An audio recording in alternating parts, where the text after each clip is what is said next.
Hello everyone. এই ভিডিওটোত আমি চাব গৈ আছো কেইটামান বহুতে দৰকাৰী প্ৰশ্ন চেপ্টাৰ 9 ৰ পৰা। কোৱেশ্চন নম্বৰ 1 বংশগতি পিতৃ বুলি কোৱা হয়। বংশগতি পিতৃ বুলি আমি কাক কওঁ? বংশগতি পিতৃ বুলি আমি গেগৰ জোহান মেণ্ডেলক কওঁ। কোৱেশ্চন নম্বৰ 2 তলৰ কোনটো যৌন ক্ৰমজমে এজনী ছোৱালী শিশুক সূচায়? এতিয়া আমি পাইছিলো যে ছোৱালীৰ ক্ষেত্ৰত যেটো ক্ৰমজম থাকিব হেতু তোমাৰ কি হয় XX ক্ৰমজম হয়। ওকে তো option A is the correct one.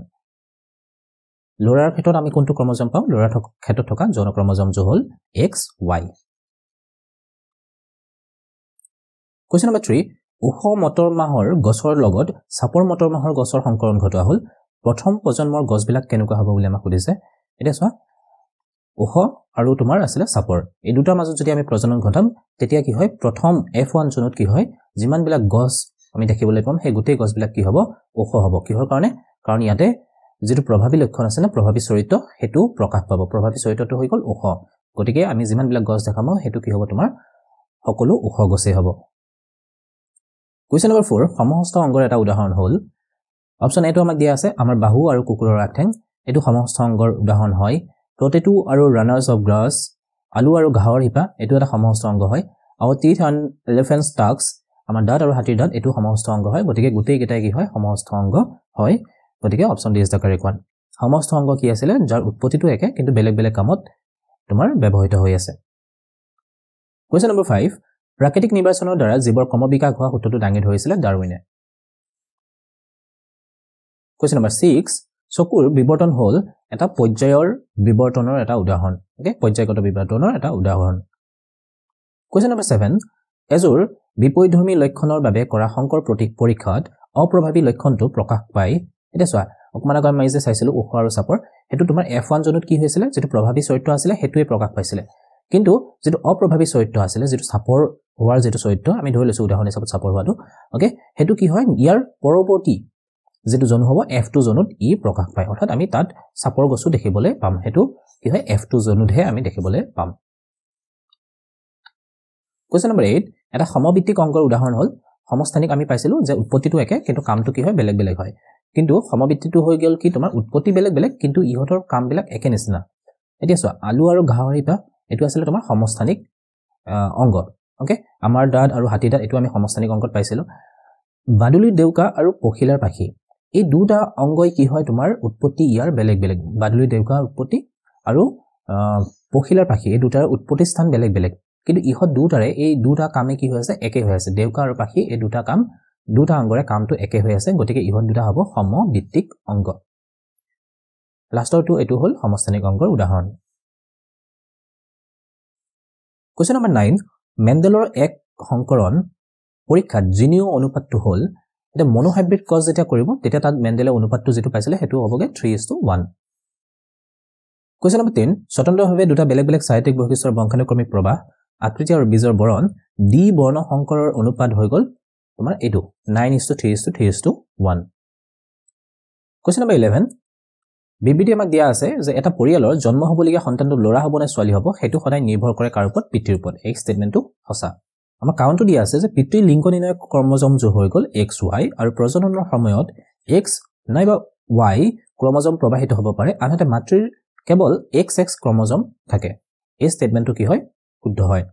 এতিয়া আমাৰ অপচন কেইটা যদি আমি চাওঁ বিবৃতি আৰু কাৰণ দুটা শুদ্ধ কাৰণটো বিবৃতিটো শুদ্ধ ব্যাখ্যা হয়। এই যেটো ষ্টেটমেন্ট প্ৰথম ষ্টেটমেন্টটো দিয়া আছিল তাৰ কাৰেক্ট এক্সপ্লেনেশনটো তোমাৰ কাৰণত আমাক দিয়া আছে। গতিকে option A is the correct one. কি হয় ইয়াতে যেটো ফিমেল থাকে ফিমেলত যেটো ক্ৰমজম থাকে হেতু XX ক্ৰমজম আৰু মেলৰ ক্ষেত্ৰত কি থাকে XY হয়নে? এতিয়া যেতিয়া নিষেচন হ'ব বা প্ৰজননৰ সময়ত কি হ'ব ইয়াৰ পৰা যে দুটা ক্ৰমজম আহিব সেই দুটা ক্ৰমজমে কি হ'ব XX হ'ব। কিন্তু পিতৃপুৰুষৰ পৰা যে দুটা ক্ৰমজম আহিব হেতু হয় X হ'ব নহলে Y।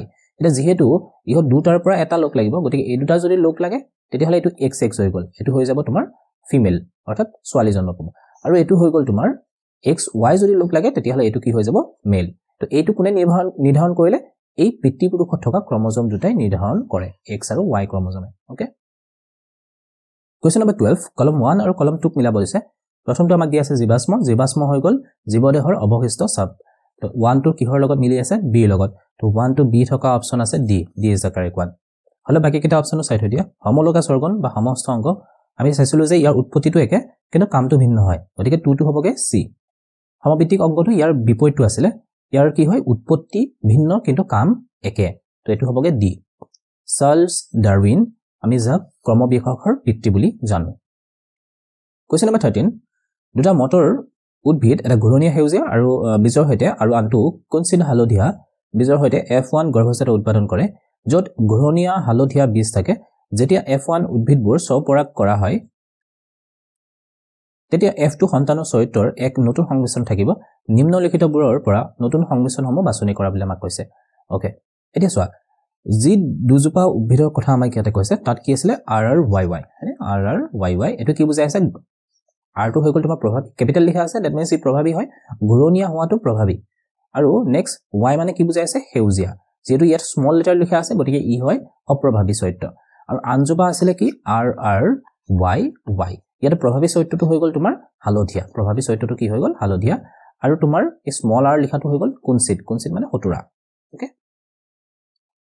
এটা এই দুটাৰ পৰা যেতিয়া F1 জনুত জিজোপা গছ আমি দেখিবলৈ পাম যি গছ দেখিবলৈ পাম হেতুত কি হ'ব দুটা প্ৰভাৱী চৰিত্ৰ আহিব অৰ্থাৎ ইয়াৰ পৰা কি আহিব ক্যাপিটেল R আৰু ইয়াৰ পৰা কি আহিব ক্যাপিটেল Y হয়নে তো এটো আমি এনেকৈ লিখিব পাৰো RRYY ওকে এটা ইয়াতে যেটো গছ দেখিবলৈ পাম হেতুৰ চৰিত্ৰটো কেনেকুৱা হ'ব R মানে হৈ গল ঘূৰণীয়া আৰু Y মানে হৈ গল হালধীয়া অৰ্থাৎ ঘূৰণীয়া হালধীয়া চৰিত্ৰটো আমি প্ৰথম F1 জনতে দেখিবলৈ পাম কিন্তু ইয়াৰ পিছত যেতিয়া F2 জনো আহিব তেতিয়া ইয়াত যিবিলাক অপ্ৰভাৱী চৰিত্ৰ আছিল হেবিলাক প্ৰকাশ পাব গতিকে ঘূৰণীয়া হালধীয়াটো ইয়াৰ F1 জনোতে দেখা পাইছিলো এতিয়া তোমাক ইয়াতে সুধিছে যে নতুন সংমিশ্ৰণ কি হ'ব F2 জনোত হেতু সুধিছে তো ইয়াতে এক নম্বৰ কি লিখা আছে ঘূৰণীয়া হালধীয়া এটোটো আমি F1 জনোতে দেখা পাইছো গতিকে এই অপচনটো থাকিব নোৱাৰে গতিকে 1 অপচনটো থাকি নথকা কি অপচন আছে এই অপচনটো চোৱা 1 টো লিখা আছে গতিকে এটো মই ক্যান্সেল কৰিলো B টো চোৱা 1 লিখা আছে এটো ক্যান্সেল কৰি দিয়া D টো চোৱা ইয়াতো 1 লিখা আছে এটো ক্যান্সেল কৰি দিয়া বাকি থাকিলে C তো C টো হ'ব শুদ্ধ অপচন অৰ্থাৎ আমি C কি পাইছো 2 আৰু 3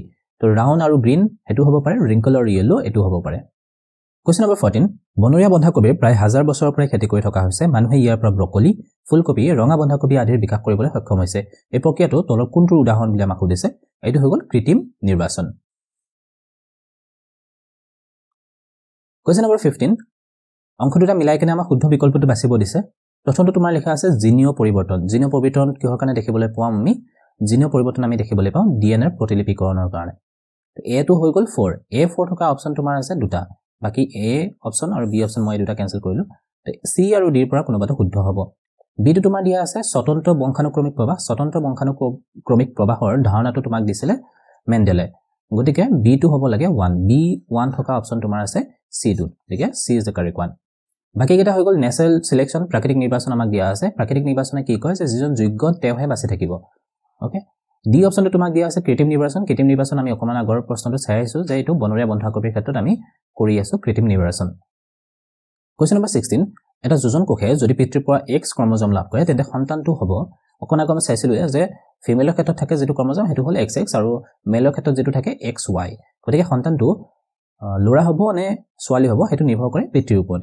পিতৃৰ পুৰুষৰ পৰা যদি X ক্ৰমোজম লাভ কৰে তেতিয়া হলে হ'বগে তোমাৰ ফিমেল আৰু যদি পিতৃপুৰুষৰ পৰা Y ক্ৰমোজম লাভ কৰে তেতিয়া হ'ব মেল ওকে তো ইয়াতে যেহেতু পিতৃপুৰুষৰ পৰা কি ক্ৰমোজম লাভ কৰিছে X ক্ৰমোজম লাভ কৰিছে আৰু ই মাতৃৰ পৰা কি লাভ কৰিব X ক্ৰমোজমে লাভ কৰিব গতিকে দুটা মিলি কিনে কি হ'ল ডাবল X হৈ গল তো এতিয়া এটো হ'বগে তোমাৰ ফিমেল অৰ্থাৎ ছোৱালী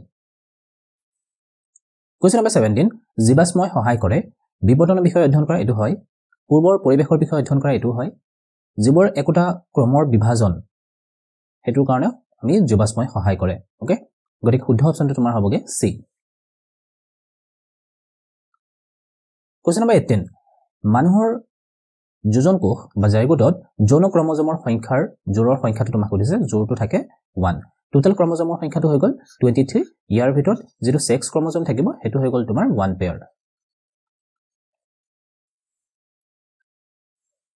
কোৱেশ্চন নম্বৰ 19 এজোপা ঘূৰণীয়া আৰু সেউজীয়া বীজ বহন কৰা মটৰ মাহে আন এজোপা হতুৰা হালধীয়া বিশিষ্ট মটৰ মাহৰ লগত সংকৰণ ঘটালে প্ৰথম জনত উৎপন্ন হোৱা বীজবোৰ F1ত বীজবোৰ কেনেকুৱা হ'ব বুলি আমাক সুধিছে এটা চোৱা RRYY দিয়া আছে ঘূৰণীয়া আৰু সেউজীয়া আৰু নেক্সটটো আমাক দিয়া আছে হতুৰা হালধীয়া হয়নে এই দুটাৰ পৰা যেতিয়া আমি টোটালটো লম এটো এনেকুৱা হ'বগে অৰ্থাৎ এই প্ৰভাৱী চৰিত্ৰ কি আছিল ঘূৰণীয়া আৰু ৰঙৰ ক্ষেত্ৰত কি আছিল হালধীয়া গতিকে ঘূৰণীয়া হালধীয়াটো আমি F1 জোনত দেখিবলৈ পাম ঘূৰণীয়া হালধীয়া ক'ত আছে অপচন ডি